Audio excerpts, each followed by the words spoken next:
on a eu Angers, on a eu Ajaccio et on a eu donc Auxerre.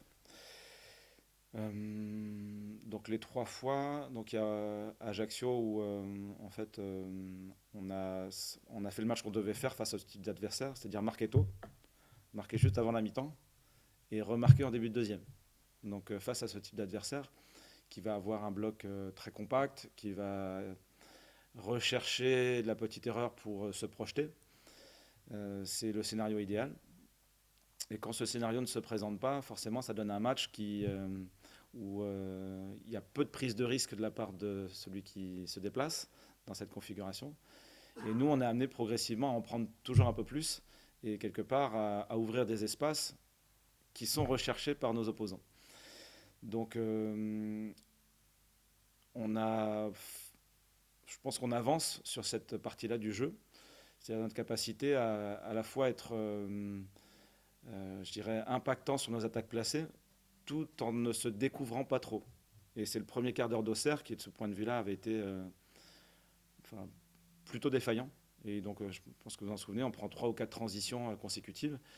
Et je crois que c'est sur la quatrième ou sur la troisième, ça fait main de Bamo, ensuite coup franc et puis but sur le coup franc. 1-0 et puis le match il est fermé ensuite, hein.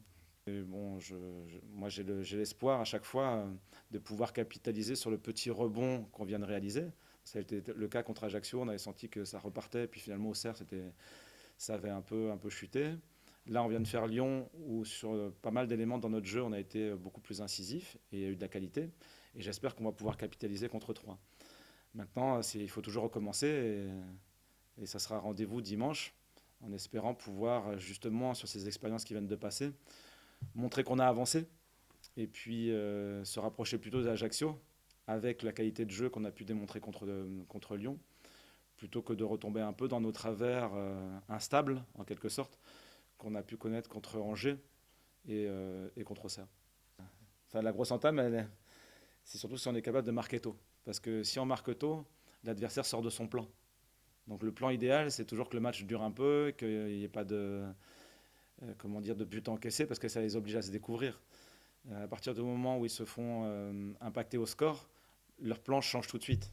Et c'est là où le match devient plus ouvert et sans doute plus agréable à jouer. Elle sort d'une série de matchs où je crois que c'est. Alors, j'ai noté 8 défaites et 2 nuls, mais le dernier nul est hyper encourageant contre Monaco, là, où on sent qu'il y a un regain de présence, un regain d'énergie dans l'équipe et que c'est vraiment le moment où ils doivent faire basculer pour capitaliser sur quelques points pour vivre une fin de saison où ils sont vraiment challengers, quoi. Donc c'est presque le maintenant ou jamais. Donc c'était aussi un peu le cas d'Angers quand on les a reçus, c'était le cas d'Ajaccio, le cas d'Auxerre.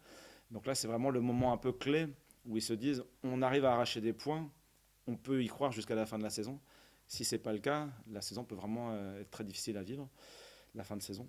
Donc je crois que de ce point de vue-là, on ne peut pas attendre de cadeaux de qui que ce soit, quoi. Donc il faudra qu'on soit performant et ça sera un match hyper serré.